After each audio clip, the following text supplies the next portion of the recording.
경험의 힘이라는 책이 있습니다. 웨이지 앤리의 책인데요. 이 경험의 힘이라는 책에 소크라테스의 일화가 소개되어 있습니다. 하루는 소크라테스의 제자가 선생님에게 질문을 합니다. 선생님, 인생이란 무엇입니까? 이렇게 질문을 하죠. 이 질문을 받은 소크라테스는 아무 말도 하지 않고 제자들을 데리고 사과밭으로 갑니다. 사과밭 앞에서 제자들에게 이렇게 말하죠. 이 사과밭을 통과하면서 가장 큰 사과를 하나씩만 따가지고 나오라. 그런데 한 번 지나온 길은 되돌아갈 수 없고 하나 따면 더 이상 딸 수 없다. 그래서 제자들이 가장 큰 사과를 따려고 사과밭을 지나가면서 고르기 시작합니다. 그런데 사과밭을 통과해서 나온 제자들의 얼굴이 전부 어두워 있습니다. 왜 그러냐면 한 제자는 사과밭에 들어가서 보니까 큰 사과를 발견했어요. 야, 이거다, 이게 제일 큰 사과다 하고 덜컹 땄는데 나오다 보니까 더 큰 사과를 발견하게 됐거든요. 그런데 사과를 한번 딴 사람은 다시 딸 수 없기 때문에 얼굴이 어두워진 것입니다.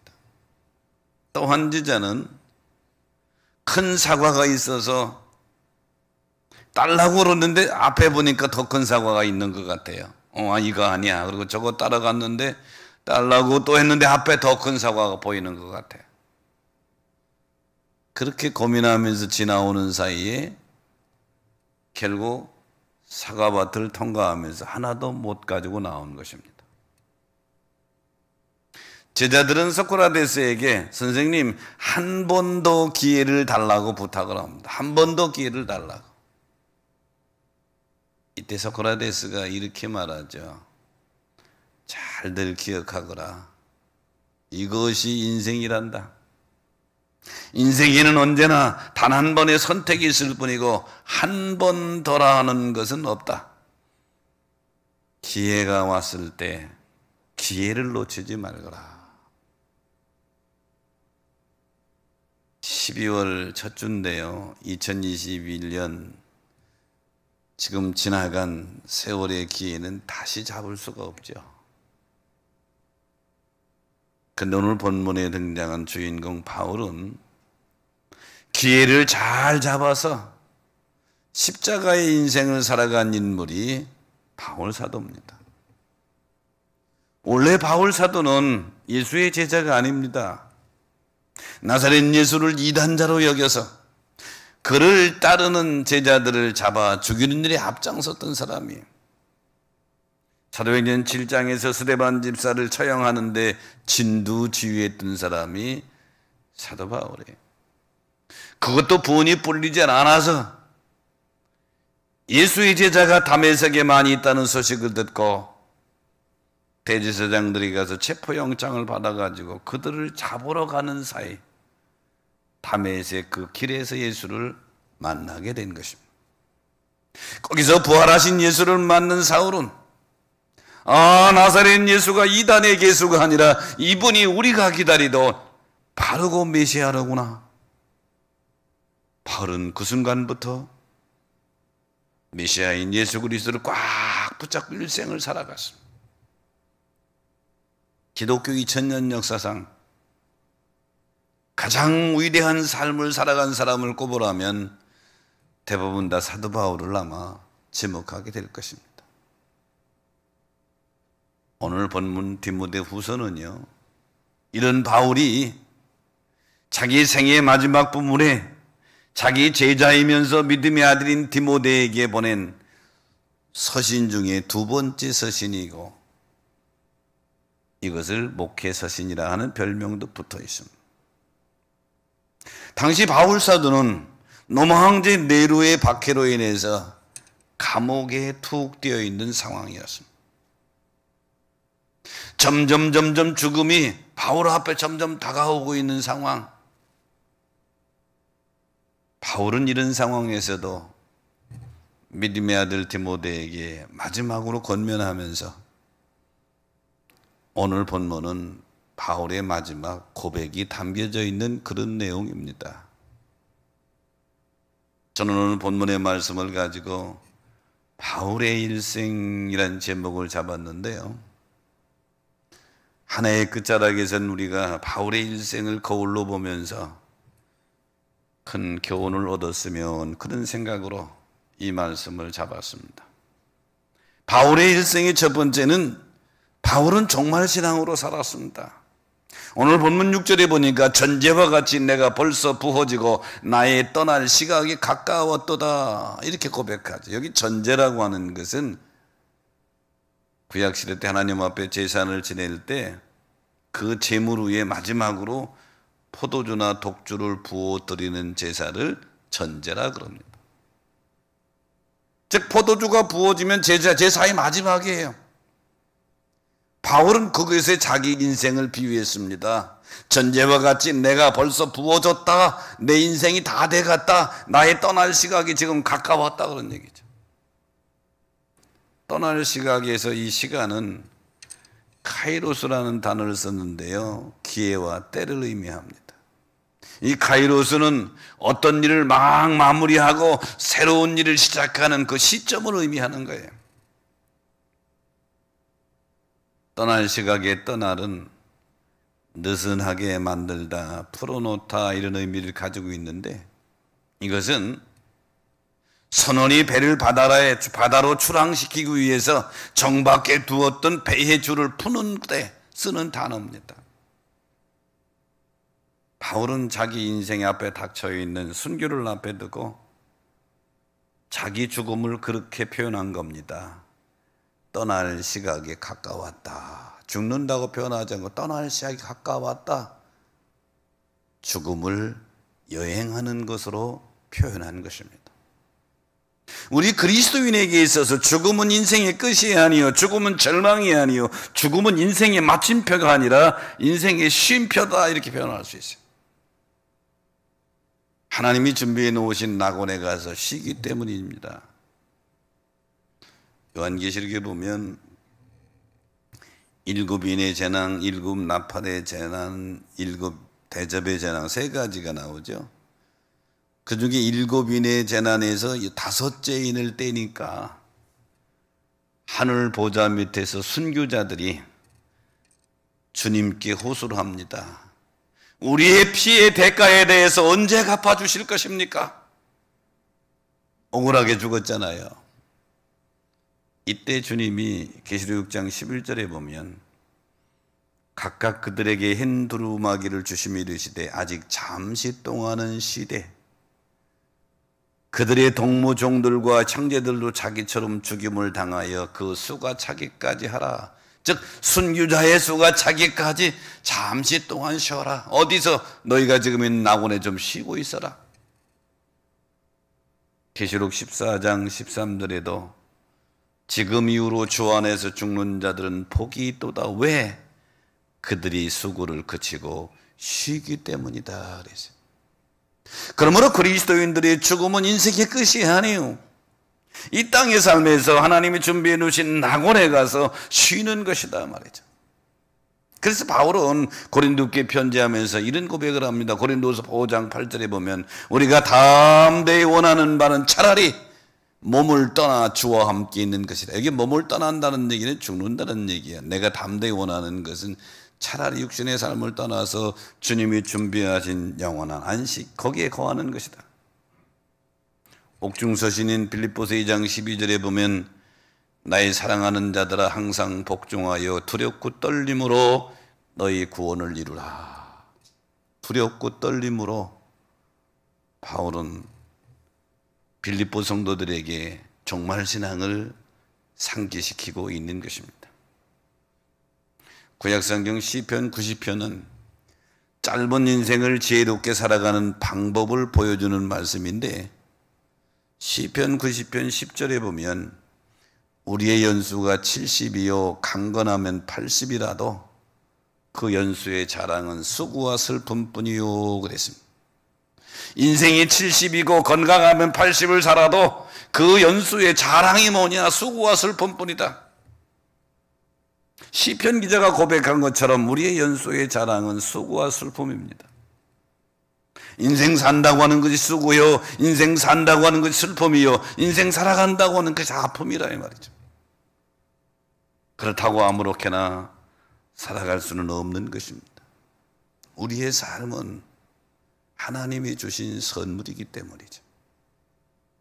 하나님이 나에게 70년, 하나님이 나에게 80년 혹은 100년의 삶을 선물로 준다 할듯 그 하나님이 주신 그 시간의 선물을 하나님께서 원하시는 거룩한 뜻을 따라서 살아가는 것이 우리의 삶이 되어야 된단 말이에요. 왜 그러냐? 히브리서 9장 27절에 보면 한 번 죽는 것은 사람에게 정하신 것이요 그 이후에는 심판이 있으리라 그랬어요. 죽는 것은 진리입니다. 그 후에는 심판이 있다. 어느 순간에 우리에게 올지 모르죠. 그러면 오늘 바울 사도가 고백한 것처럼 짧은 인생을 종말신앙으로 오늘이 내 삶의 마지막인 것처럼 생각하면서 살아가는 그런 삶이 살아갈 때에 바르게 살아갈 수가 있는 것입니다. 사람들은 마지막 죽을 때 하는 말을 유언이라고 그러죠. 저는 목회하면서 성도들의 유언을 참 많이 들었습니다. 마지막 순간에 유언을 말할 때에는 정말로 힘들어요. 한마디 하기도 힘든 순간에 그때는 거짓을 말할 수 없습니다. 진실을 아주 중요한 것 그것만 얘기하죠. 바울이라고 하는 이 위대한 믿음의 선구자여 사도인 바울이 오늘 자기 인생을 마지막을 바라보면서 믿음의 아들 디모데에게 전제와 같이 내가 부은 바 되고 나의 떠날 시각이 가까웠다.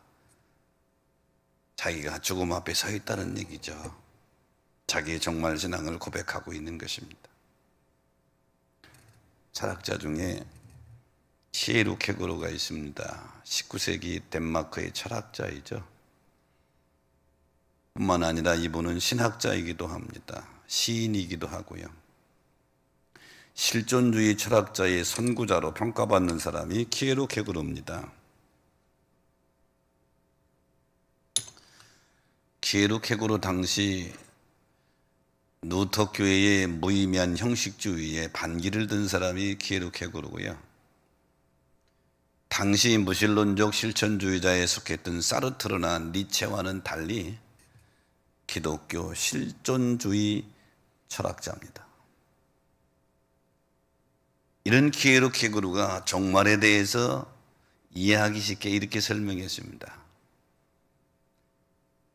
10,000원이 된 극장 밖에서 불이 났다. 극장 바로 밖에서 불이 났어요. 불이야! 하고 소리 지르면 많은 사람이 넘어져 발에 밟혀 죽게 될 아비규환이 될 것을 생각하고 앞에서 공연하던 한 배우가 공연을 멈추고 사람들에게 차분하게 이렇게 말합니다. 여러분 지금 곡장 바로 노비에서 불이 났습니다. 여러분이 한꺼번에 뛰어나가면 모두 죽습니다. 출입구는 뒤하고 좌우에 하나씩 있는데 출입구에 가까이 있는 분부터 차례로 나가시면 좋겠습니다. 그랬더니 극장 안에 있는 관중들은 그 말이 그 배의 연극인 줄 알고 와! 그러면서 박수를 치는 거예요. 이 배우가 깜짝 놀라서 연극이 아닙니다. 실제 상황입니다. 실제입니다. 실제 불이 났습니다. 아무도 안 믿는 거예요. 연기 잘한다고 박수를 막 치는 거예요.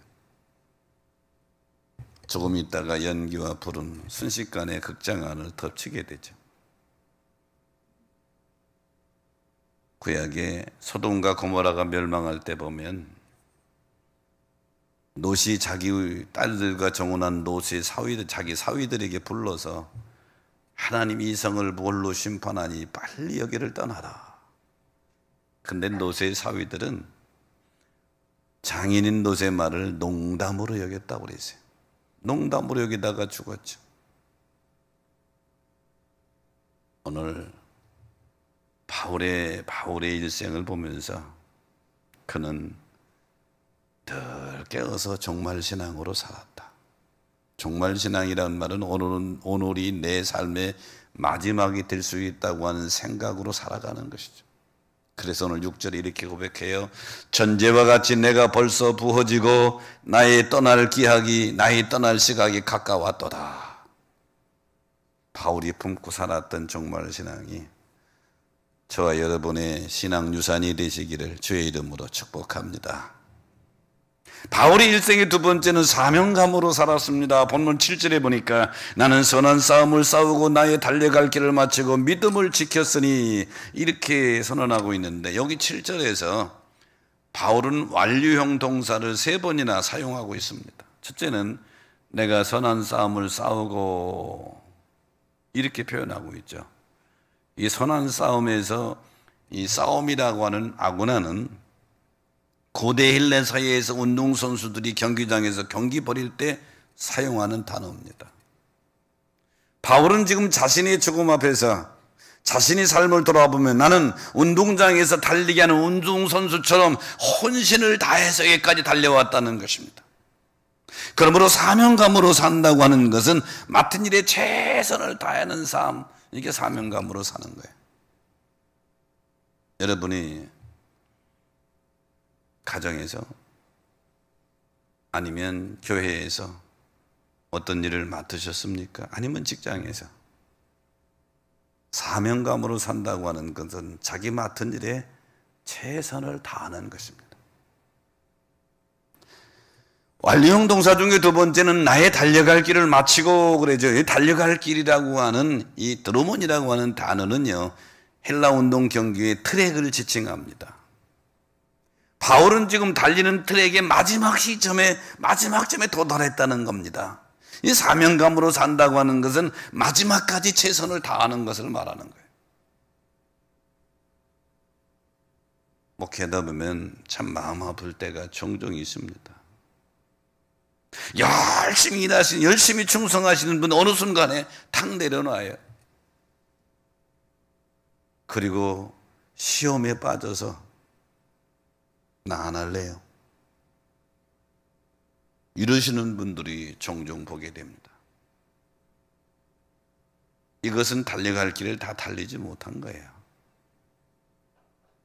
완료형 동사 중에 세 번째는 믿음을 지켰으니, 이 믿음이라고 하는 단어, 원문의 단어는 신뢰와 확신을 나타내는 단어인데요, 바울은 주님을 온전히 신뢰하고 주님을 완전히 붙잡고 자기 인생을 확신하면서 믿음의 길을 달려왔다는 거예요.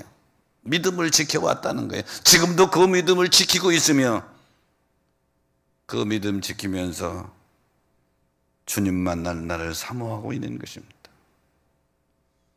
바울 사도가 1차, 2차, 3차 전도 여행을 하게 되는데요, 3차 전도 여행을 마치고 이제 예루살렘으로 귀환할 때에 잠시 밀레누에 들립니다. 밀레누에 들려서 자기가 개척한 예배석 교회 장로들을 초청해서 마지막 작별하는 장면이 나옵니다. 예배석 교회 장로님들이 예루살렘에 올라가지 말라고 붙듭니다. 가면 죽습니다. 가면 환난을 당합니다. 이때 바울이 이렇게 고백하죠. 사도행전 20장 24절에 내가 달려갈 길과 주 예수께 받은 사명 곧 하나님의 은혜의 복음을 증언하는 일을 마치려 하면은 나의 생명을 조금도 귀한 것으로 여기지 아니하노라. 주님을 온전히 신뢰한 바울은 끝까지 사명의 길을 걸어가게 되죠. 이스라엘 역사를 보면 에스더서의 내용을 보면 에스더서의 내용은 바사의 아하스로 왕의 통치하에 있습니다. 아하스로 왕 다음에 두 번째 권위자가 하만 장군인데, 하만 장군이 유대인들을 전부 죽이려는 음모를 꾸미게 됩니다. 이것이 유대인이면서도 왕후가 된 에스더의 사촌 오빠 모르드게가 알게 됩니다. 모르드게가 이 사실을 왕후인 에스더에게 전가를 하면서 빨리 왕에게 나아가 이 사실을 알려서 우리 민족을 구원하라라고 그럽니다. 근데 그 당시에 바사 나라의 법이 있는데 누구도 예의가 없습니다. 왕이 부르지 않는데 왕 앞에 나가면 곧 사형입니다. 죽습니다. 왕후도 예외는 아니에요. 그런데 왕이 에스더 왕후를 부르지 않은 지 한 달이 넘었다고 그랬습니다. 자기 동족이 죽을 절대절명의 위기에 처해 있는 에스더는 모르드게에게 편지를 써보냅니다. 내가 3일 동안 금식한 후에 규례를 어기고 왕에게 나아가리라. 죽으면 죽으리라. 그리고 3일 동안 금식을 하고 왕이 부르지 않는데 왕 앞에 나아가서 결국은 자기 동족을 구원해내는 그 일을 감당하게 되죠. 이런 것을 사명감이라 그럽니다. 이것은 큰 사명감이라고 한다면 개인적으로 작은 사명감도 많죠. SBS TV에 보면 드라마 이 내용 중에 프로그램 중에 세상에 이런 일이 프로그램을 혹시 보셨나요? 여기 소개된 부산에 사는 최경식 씨 사연이 소개가 우리에게 감동을 주는데요. 최경식 씨는 교통사고로 뇌가 손상을 입어가지고 다리가 마비되고 언어장애가 왔습니다. 한순간의 교통사고로 멀쩡한 사람이 이런 장애를 입었으니까 얼마나 비관했겠어요. 이렇게 인생을 살아서 뭐하겠나. 태종대에 가서 자살을 하려고 하다가 뜻을 이루지 못합니다. 자녀들이 자기 아버지가 그렇게 죽으려고 하는 것을 알고 통곡하면서 아버지를 말립니다. 아버지 죽으려는 힘으로 재활해서 우리와 같이 사셔야죠. 아버지가 그렇게 죽으면 아버지는 편할지 모르지만 우리 자녀들은 우리 마음속에 대못하치라는 거예요. 그러니까 재활해서 함께 사십시다. 지경씨 씨가 자녀들의 눈물 어린 호수에 자기 자살하는 뜻을 내려놓고 재활하려고 결단합니다. 그래서 특수 세발 자전거를 제작해서 하루에 7시간씩을 그것을 탑니다. 비장애인들은 간단히 오를 수 있는 장애물도 최경식 씨는 수없이 넘어지고 쓰러지면서 반복해서 재활하는 훈련을 합니다. 사람들이 그 모습을 보고 도와주려고 하면 최경식 씨는 정중히 거절합니다. 고맙지만 도와주지 마세요. 나는 스스로 재활하여 걸어야 하기 때문에 이렇게 도움을 받으면 나의 목표를 달성할 수 없습니다. 의사는 최경식 씨에게 다시는 걸을 수 없다고 선언했는데 사력을 당하는 최경식 씨의 모습을 보고 당신 걸을 수 있겠다고 말했습니다. 여기서 최경식 씨는 자기 개인적인 일이지만 죽으려고 했던 사람의 자녀들을 위해서 다시 걷겠다, 다시 재활환을 해서 다시 걷겠다, 이런 마음 자세가 바로 개인적인 사명감인 것입니다. 바울의 오늘 고백을 봅니다.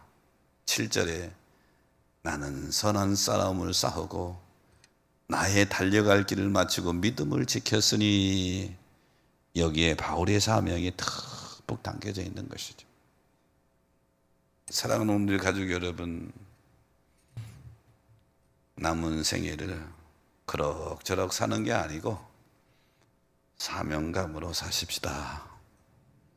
그렇게 살아가시기를 주의 이름으로 축복합니다. 바울의 일생에 한 가지만 더 생각해보면 하늘의 상을 바라보며 살았습니다. 본문 8절에 보니까 이제후로는 나를 위해서 의의 면류관이 예비되어 있으므로 이렇게 선언하죠. 사도 바울은 죽음 앞에서도 무엇을 바라보고 있습니까?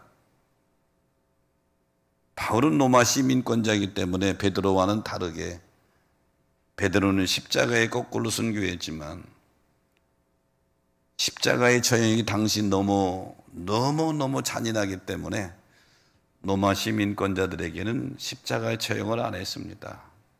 로마에 가면 바울은 단두대의 목이 잘려서 순교했습니다. 그 장소가 지금도 기념으로 남아있거든요.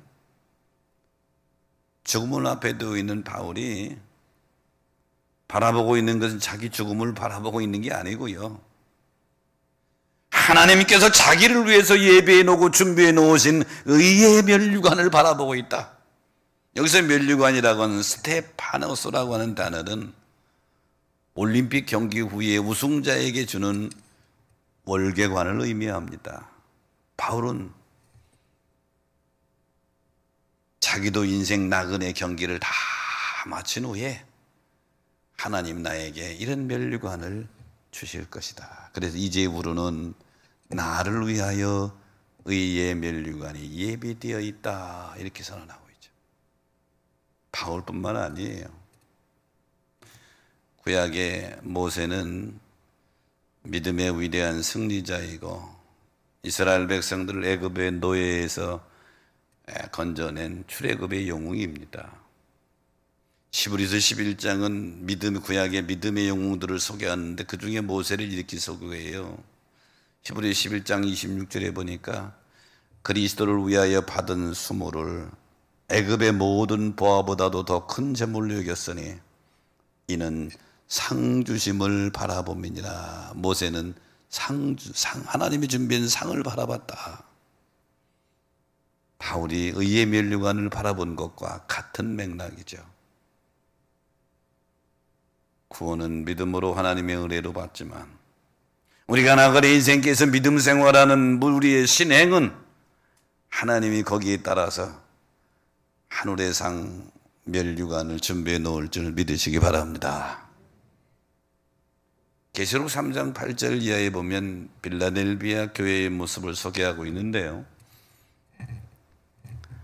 빌라델비아라고 하는 지역은 지리적으로 교통의 요충지입니다. 그래서 상업이 번창해서 부유한 도시고, 특히 빌라델비아는 포도주 주요 산지입니다.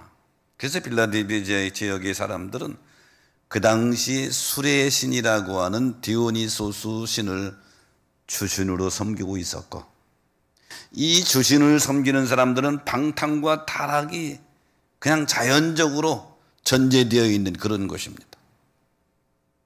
이런 지역에 세워진 빌라델비아 교회는 사회 문화적 문제들, 타락, 향락, 우상숭배 이런 것들과 맞닥뜨리게 됩니다. 하지만 빌라델비아 교회는 그런 세상의 환경적인 유혹을 잘 견디고 승리하게 되죠. 그래서 계시록 3장 10절에 보면 빌라델비아 교회에 대해서 이렇게 선언합니다. 내가 나의 인내의 말씀을 지켰은즉 내가 또한 너를 지켜 시험의 때를 면하게 하리라. 그러면서 11절에 보면 한 가지 권면을 합니다. 내가 속히 오리니 네가 가진 것을 굳게 잡아 아무도 내 면류관을 빼앗지 못하게 하라. 예, 너 지금까지 믿음 생활을 잘했는데 내가 하나 약속하지. 내가 금방 올 거야. 좀 주님 재림을 가리키는 거죠. 네가 지금 가지고 있는 것, 지금 세상 유혹을 이기고 신앙 승리하고 있는 거, 그거 굳게 잡아서 아무도 내 면류관을 빼앗지 못하게 하라. 여기서 굳게 잡아라고 하는 단어가 크라데입니다. 현재 능동태 명령형인데요, 이 말은 무슨 뜻이냐면 너 굳게 잡은 지금 그 행동 잠시도 중단하지 않고 끝까지 잡아라, 그런 얘기죠. 끝까지 잡아라. 왜요? 때로는 어리석게 보이고 때로는 바보스럽게 보이긴 하겠지만 하늘에 의의 면류관이 있다, 그런 얘기죠. 바울은 오늘 그것을 8절에 이제부로는 나를 위해서 의의 면류관이 예비되어 있다, 이렇게 표현하고 있는 거예요. 내가 여러분에게 묻고 싶어요. 천국이 있는 걸 믿으십니까? 그 나라는 하나님이 주신 은혜로 믿음으로 갑니다. 하지만 거기에 머무르면 어린아이의 신앙입니다. 우리 이 땅에서의 구원받은 성도들의 믿음의 생활, 신앙생활은 그 나라의 면류관과 상급과 연결되어 있는 것입니다. 그러니 너한테 기회가 주어졌느냐? 그거 놓지 말라는 거야. 굳게 잡아 내 면류관 빼앗기지 마라. 빼앗기지 않게 되시기를 주의 이름으로 축원합니다. 빼앗기지 마라. 연말이 되면 감리교회는 당회를 하게 되죠. 당회는 한 해를 다 결산하고 새로운 일을 할 때에 일꾼을 세우는 겁니다. 근데 교회에서 맡은 일을 한다고 월급 주는 것도 아니고 상 주는 것도 아니고 헌신과 봉사가 필요하는데, 연말이 돼서 일꾼이 세우려면 우리 장로님들과 행정실에서 애를 먹는데요. 안 한대요. 이제 그만한대요. 땅만 보면 그렇죠. 하나님이 여러분에게 주신 직임이 있다면 놓지 않게 되시길 바랍니다. 빼앗기지 않게 되시길 바랍니다. 그래서 굳게 잡아 아무도 내 면류관을 빼앗지 못하게 하라. 책 중에 나는 그리스도인입니다 라는 책이 있어요. 이 책의 내용은 초대교회, 우리나라가 아니고 기독교의 초대교회 순교자들에 대한 기록이 담겨져 있습니다.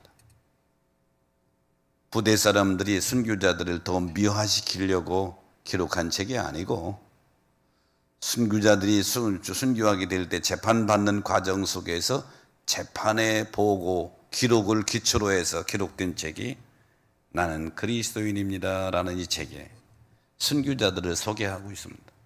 첫 번째 소개하는 사람이 인물이 심프로사와 그의 7 아들의 순교입니다. 이 심프로사라고 하는 여인은 남편이 로마 호민관이었는데 로마 시대에 그리스도인이라고 하는 것 때문에 순교당했습니다. 그리고 황제가 심프로사를 불러 신문합니다. 네 아들과 함께 전능하신 신에게 제사를 드려라. 이 전능하신 하나님을 가리키는 것이 아니라 우상이야. 그렇지 않으면 너 자신이나 내 아들과 함께 제물이 되도록 만들 것이다 그럽니다. 그때 심프로사는 황제에게 이렇게 말하죠. 내가 내 아들과 함께 희생제물로서 하나님께 드려지게 되는 이런 좋은 일이 나에게 주어진다면 그것은 축복입니다. 순교를 좋은 일이라고 그러세요. 뺨을 맞은 이 심프로사는 목에 큰 돌을 달아서 강물에 던져지게 집니다. 그래서 순교하죠. 그리고 그 7 아들을 다시 부릅니다. 한꺼번에 불러서 우상에게 절하도록 강요합니다. 그들은 황제의 협박과 위협에 굴하지 않고 아버지와 엄마를 따라 같이 순교의 길을 가죠.